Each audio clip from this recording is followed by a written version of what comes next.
ಕಾಂಗ್ರೆಸ್ ಮುಖಂಡರಾದಂಥ ಹಾಗೂ APMC ಮಾಜಿ ಅಧ್ಯಕ್ಷರಾದಂಥ ಬಸವರಾಜರವರ ಹುಟ್ಟುಹಬ್ಬದ ಕಾರ್ಯಕ್ರಮದಲ್ಲಿ ಹಲವಾರು ಸೇವಾ ಕಾರ್ಯಕ್ರಮಗಳನ್ನ ಮಾಡ್ತಾ ಇದ್ದಾರೆ. ಇವತ್ತು 2-3 ಶಾಲೆಯ ವಿದ್ಯಾರ್ಥಿಗಳಿಗೆ ಸ್ಕೂಲ್ ಬ್ಯಾಗು, ಪುಸ್ತಕಗಳು ಮತ್ತು ಮಹಿಳೆಯರಿಗೆ ಸೀರೆ ಮತ್ತು ಯುವಕರಿಗೆ, ನಿರುದ್ಯೋಗಿಗಳಿಗೆ 75 ಆಟೋಗಳನ್ನ ಕೊಡ್ತಕ್ಕಂಥ ಕೆಲಸಗಳನ್ನು ಕೂಡ ಮಾಡ್ತಾ ಇದ್ದಾರೆ. ಇದು ನಿಜವಾಗ್ಲೂ ಕೂಡ ಒಂದು ಶ್ಲಾಘನೀಯವಾದಂಥ ವಿಚಾರ. ಯಾಕೆ ಅಂತ ಹೇಳಿದ್ರೆ ಸೇವೆ ಮಾಡೋದ್ರಲ್ಲಿ ಅತ್ಯುನ್ನತ ಸೇವೆಯನ್ನು ಇದನ್ನು ಮಾಡ್ತಾ ಇದ್ದಾರೆ.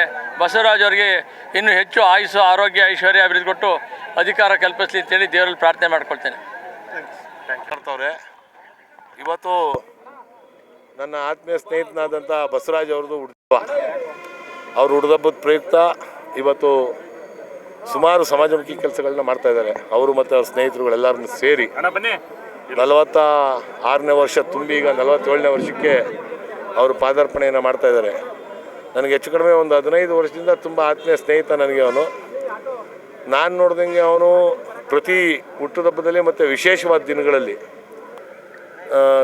ಸಾಮಾನ್ಯವಾಗಿ ಯಾರು ಬಡವರು ಇರ್ತಾರೆ ಮತ್ತು ಯಾರು ನಿರ್ಗತಿಕರಿರ್ತಾರೆ ಮತ್ತು ಯಾರಿಗೆ ಅನಿವಾರ್ಯ ಇರ್ತದೆ ಅಂಥವ್ರನ್ನ ಹುಡುಕಿ ಅವ್ರಿಗೆ ಸಹಕಾರ ಮಾಡುವಂಥ ಕೆಲಸವನ್ನು ಮಾಡ್ಕೊಂಡು ಬಂದಿದ್ದಾನೆ ಅವನು ಇಲ್ಲಿವರೆಗೆ. ಇನ್ನು ಮುಂದಿನ ದಿನಗಳಲ್ಲೂ ಇನ್ನೂ ಹೆಚ್ಚಿನ ಶಕ್ತಿಯನ್ನು ಆ ತಾಯಿ ಚಾಮುಂಡೇಶ್ವರಿ ಅವನು ಕೊಳ್ಳಿ ಅಂತ ಅಂದ್ಬಿಟ್ಟು ನಾನು ಕೋರ್ಕೊತೀನಿ. ಮತ್ತು ಅವನಿಗಾಗಲೇ ಒಂದು ಬಾರಿ APMC ಸದಸ್ಯನಾಗಿ ಆಯ್ಕೆಯಾಗಿದ್ದ. ಅದಾದ ನಂತರ ಅವನ ಅಧ್ಯಕ್ಷನೂ ಆಗಿ ಆ APMC ಇದರಲ್ಲಿ ಬೋರ್ಡಲ್ಲಿ ಕಾರ್ಯವನ್ನು ನಿರ್ವಹಿಸಿದ್ದಾನೆ. ಅವನಿಗೆ ಅಪಾರವಾದ ಅನುಭವ ಐತೆ. ಮುಂದಿನ ದಿನಗಳಲ್ಲಿ ಅವನು ಜನಗಳಿಂದ ಆಯ್ಕೆಯಾಗಿ ಇನ್ನೂ ಹೆಚ್ಚೆಚ್ಚಿನ ಕೆಲಸವನ್ನು ಮಾಡುವಂಥದ್ದು ಆ ತಾಯಿ ಚಾಮುಂಡೇಶ್ವರಿ ಅವನಿಗೆ ಆಶೀರ್ವಾದ ಮಾಡಿ ಅವನಿಗೆ ಆ ಶಕ್ತಿಯನ್ನು ಕೊಡಬೇಕು ಅಂತ ನಾನು ಆ ತಾಯಿ ಚಾಮುಂಡೇಶ್ವರಿನ ಕೋರ್ಕೊತೀನಿ. ಮತ್ತು ಅವನು ಇವತ್ತು 100 ಜನ ಮಕ್ಕಳುಗಳಿಗೆ ಶಾಲೆಗೆ ಬೇಕಾಗಿರುವಂಥ ಪರಿಕರಗಳನ್ನ ಕೊಟ್ಟಿರುವಂಥದ್ದು ಮತ್ತು ಮಹಿಳೆಯರಿಗೆ ಸೀರೆಗಳನ್ನ ಕೊಡ್ತಾ ಇರುವಂಥದ್ದು.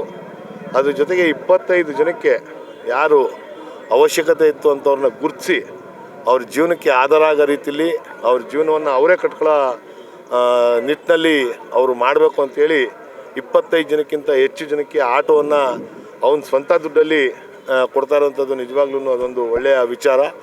ಈ ಥರದ ಕಾರ್ಯಕ್ರಮಗಳನ್ನ ಅವನು ಪ್ರತಿ ವರ್ಷ ಮಾಡುವಂಥದ್ದಕ್ಕೆ ಆ ತಾಯಿ ಚಾಮುಂಡೇಶ್ವರಿ ಅವನಿಗೆ ಆಶೀರ್ವಾದವನ್ನು ಮಾಡಬೇಕು ಮತ್ತು ಜನಗಳೂ ಆಶೀರ್ವಾದ ಮಾಡಬೇಕು, ಜನಗಳೂ ಅವನಿಗೆ ಹೆಚ್ಚಿನ ಶಕ್ತಿಯನ್ನು ಕೊಡಬೇಕು ಅಂತ ಅಂದ್ಬಿಟ್ಟು ನಾನು ಅವನ ಹುಟ್ಟುಹಬ್ಬದಲ್ಲಿ ಶುಭಾಶಯಗಳನ್ನ ಕೋರೋ ಮುಖಾಂತರ ಜನಗಳನ್ನ ಮತ್ತು ಆ ತಾಯಿ ಚಾಮುಂಡೇಶ್ವರಿನ ಬೇಡ್ಕೊಳ್ತೀನಿ.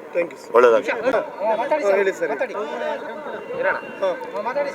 ಈ ದಿವಸ ನನ್ನ ಹುಟ್ಟುಹಬ್ಬದ ಅಂಗವಾಗಿ ಎಲ್ಲ ಸರ್ಕಾರಿ ಶಾಲೆಯ ಮಕ್ಕಳಿಗೆ ಬ್ಯಾಗ್ ವಿತರಣೆ ಮಾಡ್ತಕ್ಕಂಥದ್ದು, ನೋಟ್ ಪುಸ್ತಕಗಳು ಕೊಡ್ತಕ್ಕಂಥದ್ದು ಹಾಗೂ ಬಡ ಕಾರ್ಮಿಕರಿಗೆ ಆಟ ಕೊಡ್ತಕ್ಕಂಥ ಒಂದು ಕಾರ್ಯಕ್ರಮ ಹಮ್ಮಿಕೊಂಡಿದ್ದು. ಆ ಕಾರ್ಯಕ್ರಮಕ್ಕೆ ನಮ್ಮ ಚಾಮರಾಜ ಕ್ಷೇತ್ರದ ಶಾಸಕರಾದಂಥ MLA ಹರೀಶ್ ಗೌಡರು ಹಾಗೂ ನಮ್ಮ ಜನಪ್ರಿಯ ನಾಯಕರಾದಂಥ MK ಸೋಮಶೇಖರ್ ಅವರು, ಮಾಜಿ ಶಾಸಕರು ಈ ಕ್ಷೇತ್ರದ ಕೃಷ್ಣರಾಜ ಕ್ಷೇತ್ರದ ಅವರು, ಡಾಕ್ಟರ್ ಯತೀಂದ್ರ ಸಿದ್ದರಾಮಯ್ಯವರು ಆಗಮಿಸಬೇಕಾಗಿತ್ತು. ಕಾರಣಾಂತರದಿಂದ ಮೀಟಿಂಗ್ ಇರೋದ್ರಿಂದ ಅವ್ರಿಗೆ ವಿಶೇಷ ಆಷಾಢ ಶುಕ್ರವಾರ ದಿನ ಸಭೆ ಕರೆದಿರೋದ್ರಿಂದ ಲೇಟಾಗಿ ಬರ್ತೀನಿ ಅಂತ ಹೇಳಿದ್ರು. ಹಾಗಾಗಿ ಈ ಒಂದು ಕಾರ್ಯಕ್ರಮ ನಮ್ಮ ಹರೀಶ್ ಗೌಡರು ಹಾಗೂ ಸೋಮಶೇಖರ್ ಅವರು ಉದ್ಘಾಟನೆ ಮಾಡಿ ಈ ಒಂದು ಕಾರ್ಯಕ್ರಮ ಯಶಸ್ವಿಗೊಳಿಸಿ ಹೋಗಿದ್ದಾರೆ. ಇಲ್ಲಿ ಬಂದಿರತಕ್ಕಂಥ ಎಲ್ಲ ಬಡವರಿಗೂ ಸಹ ಒಳ್ಳೆಯದಾಗಲಿ. ಇನ್ನು ಮುಂದಿನ ದಿನಗಳಲ್ಲೂ ಸಹ ಇದೇ ರೀತಿ ನನಗೆ ದೇವರು ಎಲ್ಲಿವರೆಗೆ ಶಕ್ತಿಯನ್ನು ಕೊಡ್ತಾನೋ ಅಲ್ಲಿವರೆಗೂ ಸಹ ಬಡ ಕುಟುಂಬಗಳಿಗೆ ಸಹಾಯವನ್ನು ಮಾಡ್ತಾ ನಿರಂತರವಾಗಿ ನಾನು ಇರ್ತೇನೆ ಅಂತ ಹೇಳಲಿಕ್ಕೆ ಬಯಸ್ತೇನೆ. ಇವತ್ತು ಒಂದು 25 ಆಟೋ ಕೊಟ್ಟಿದ್ದೀವಿ, ಇನ್ನೂ ಒಂದು 30 ಜನಕ್ಕೆ ಕೊಡ್ತೀವಿ ಇನ್ನೊಂದು 2 ಮಂತ್ಸಲ್ಲಿ. ಇವತ್ತು ಕಾರ್ಯಕ್ರಮ ಸಂಜೆ ಏನಾದರೂ ಇದೆಯಾ? ಇದೇ ಕಾರ್ಯಕ್ರಮ ಸಂಜೆ ನನ್ನ ಹುಟ್ಟೂರಾದಂಥ ಬಂಡಿಪಳ್ಳಿ ಗ್ರಾಮದಲ್ಲಿ ಎಲ್ಲ ಸ್ನೇಹಿತರುಗಳು ಬಂದು ಅಲ್ಲಿ ನನ್ನ ಹುಟ್ಟುಹಬ್ಬವನ್ನು ಆಚರಣೆ ಮಾಡ್ತಾರೆ ಸಂಜೆ ಒಂದು 5ರಿಂದ 6 ಗಂಟೆಗೆ. ಅಲ್ಲೂ ಸಹ ಎಲ್ಲ ಬಡ ಮಕ್ಕಳಿಗೆ ಬ್ಯಾಗು, ಪುಸ್ತಕ, ಒಂದು 2000 ಸೀರೆ, ಊರಿನ ಗ್ರಾಮಸ್ಥರಿಗೆ ಎಲ್ಲ ಕಾರ್ಯಕ್ರಮವೂ ಅಲ್ಲೂ ಇದೆ 6 ಗಂಟೆಗೆ. Thank you. ಬಂಡಿಪಳ್ಳಿ ಗ್ರಾಮ. Thank you.